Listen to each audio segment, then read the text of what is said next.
Welcome back, and thanks for joining us for another edition of The Road to Las Vegas. Well, last week proved to be critical in the seedings for the 2010 Zappos.com West Coast Conference Basketball Championships in Las Vegas. And with only 2 weeks remaining until the big event, a lot was on the line. Let's take a look at the highlights. On the men's side, Gonzaga regained first place in the conference standings thanks to wins over St. Mary's and San Diego. In a showdown for first place in the WCC, senior Matt Bolden scored 18 points, grabbed 5 rebounds, and dished out 4 assists in the Zags' 80-61 win over St. Mary's. Bolden launches the three. Got it! 2 nights later, junior guard Stephen Gray paced 4 Bulldogs in double figures with 19 points in Gonzaga's 82-65 win over San Diego. At Gonzaga, San Diego's Brandon Johnson moved to the #1 spot on USD's career scoring list. Johnson is now the only WCC player in history to lead his school in career scoring and assists. Portland remained in the hunt for the WCC regular season title thanks to a sweep of San Diego and St. Mary's. Player of the week T.J. Campbell led the Pilots with 18 points, while Robin Smelders added a double-double with 14 points and 12 rebounds to lead Portland past San Diego 70-56. Campbell came up big again for the Pilots in their win over St. Mary's, matching his career high with 24 points and adding 7 assists. But it was Luke Sikma who converted a key layup and made 2 steals in the final minute of overtime to lift the Pilots past the Gales 80-75. You may argue the San Francisco Dons are the hottest team in the WCC right now. The Dons have won 4 of their last 5 games, including a sweep of Southern California visitors Pepperdine and Loyola Marymount. Sophomore Angelo Calario tossed in a career-high 21 points to lead the Dons to a big 77-47 win over Pepperdine. On senior night, Dior Lohorn scored a team-high 26 to lead the Dons to a 75-66 win over Loyola Marymount. The 26 points moved Lohorn past USF All-American Winford Boynes for 4th place on the Dons' career scoring list. In women's hoops action, Gonzaga improved to 10-0 in conference play with wins over St. Mary's and San Diego. The Zags received a big boost from their bench in their win over the Gales, as sophomores Caitlin Redlin and Kayla Standish tossed in 20 and 18 points respectively to lead the Bulldogs to an 88-75 win over St. Mary's. In Gonzaga's 75-61 win at San Diego, junior Courtney Vandersloot became the WCC's all-time assist leader, handing out 9 assists to go along with 18 points in leading the Zags past the Toreros. Despite falling to Gonzaga, St. Mary's remained in 2nd place in the conference standings with a 67-64 win over Portland. In the loss to Gonzaga, junior Luella Tomlinson became the most prolific shot blocker in NCAA Division I history, breaking the career and single-season block shots records. Tomlinson turned away 8 shots on the week to give her 169 for the season and 486 for her career.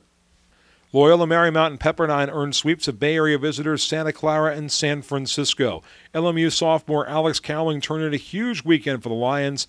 Cowling tossed in a game-high 25 points in the Lions' 73-61 win over Santa Clara before exploding for a career-high 31 to lift LMU to a 58-48 come-from-behind win over San Francisco. Pepperdine's senior center Miranda Iam was just as impressive, registering a double-double with 15 points and 10 rebounds in the Wave's 68-49 win over the Dons. Iam then tied her career high with 29 points to go along with 9 boards in Pepperdine's 83-67 win over Santa Clara. Rounding out this week's action, Portland earned a road split, defeating San Diego 74-68. Sophomore Rosina Teclamariam and senior Lakin Delente both scored a team-high 17 points as 5 Pilots reached double figures in the win over the Toreros. Well, this week we're joined by 2 players who were crucial to their team's success, in the LMU sophomore forward Drew Viney and in Pepperdine's senior power forward Miranda Iam. Both players are trying to help their teams get the best possible seeding for the 2010 Zappos.com West Coast Conference Basketball Championships in Las Vegas. First of all, welcome to the show to both of you. We'd like to start with Miranda. Miranda, how important is it for your team to secure that double bye? And right now you're a game and a half behind St. Mary's for 2nd place in the WCC.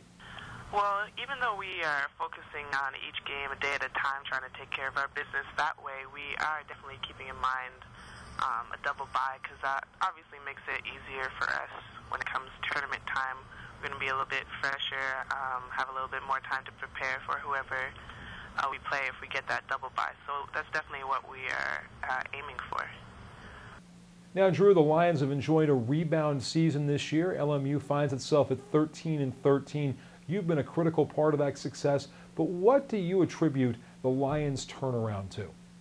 It's just our coaches. Our coaches have really pushed us this year, and really getting us going last year when me and Larry were sitting out and getting the young guys really experience with playing their freshman years, and it really helps us a lot coming in this year with guys just having more experience at a younger age, and especially going into the big games and everything. People played big games last year, and it really helps us, like playing USC or Notre Dame, and we were more experienced going into the games this year than we were last year, and it's really paying off for us.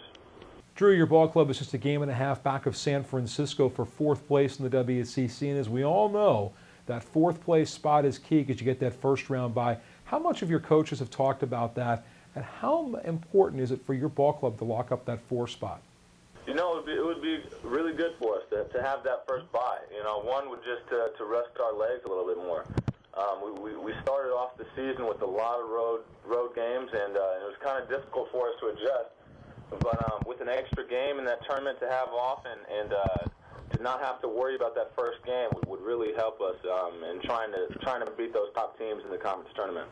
Miranda, your club has a big trip coming up this weekend. You start at Portland on Thursday, then you head over to Gonzaga on Saturday. How big is it for you, and what are you looking forward to? What are you trying to get out of those 2 games in the Northwest? Throughout our whole season, we've been really focusing on our defense. That's been our calling card. We've been working on our rotations and especially our rebounding. I think that's going to be really key for this next trip. And we actually lost to both of these teams at the beginning of the first half of the conference, so we're really excited about making a little comeback and really going all out and showing what our defense has to offer on this road trip. Now, Drew, you sat out last year's WCC Basketball Championships due to NCAA transfer restrictions. This year, you get to get out on the floor. First of all, what do you remember from last year, and what are you looking forward to about playing in the tournament this year? I actually got a chance to go out to Las Vegas last year and watch everything, and it's just a different experience. The environment is totally different out there. It steps up the level of everybody's game. It's more important, and it means if we win this tournament, we get to go dancing in the NCAA tournament. So it's important to not only us but all the other teams in the conference, and it just steps up the intensity just that much more towards the end of the season, and it puts a little bit more pressure on everybody, and especially the top guys to hold everybody off and get into the tournament with a better ranking. Drew and Miranda, thanks for joining us, and good luck to you and the Waves and the Lions as they continue their progress toward the 2010 Zappos.com WCC Championships. Well, there are some big games on the schedule this week. Let's go inside some of those matchups. On the men's side this Thursday, Pepperdine and Loyola Marymount host Pacific Northwest foes Portland and Gonzaga, while St. Mary's travels to San Diego to take on the Toreros. The 6th week of conference play comes to a close on Saturday as Pepperdine hosts Gonzaga, Portland travels to Loyola Marymount, and Santa Clara hosts Bay Area rival San Francisco. The women's schedule tips off this Thursday with Southern California schools Loyola Marymount and Pepperdine traveling to Gonzaga and Portland. Women's schedule wraps up on Saturday with all 8 teams taking the court. Gonzaga hosts Pepperdine, Loyola Marymount travels to Portland to take on the Pilots, San Diego heads to St. Mary's, while Santa Clara visits San Francisco. That does it for this week's episode. Be sure to join us again next Wednesday for another edition of The Road to Las Vegas. And you can follow WCC News as it happens. Go to Twitter at WCC Sports or become a fan of the West Coast Conference on Facebook. I'm George Devine for WCC TV.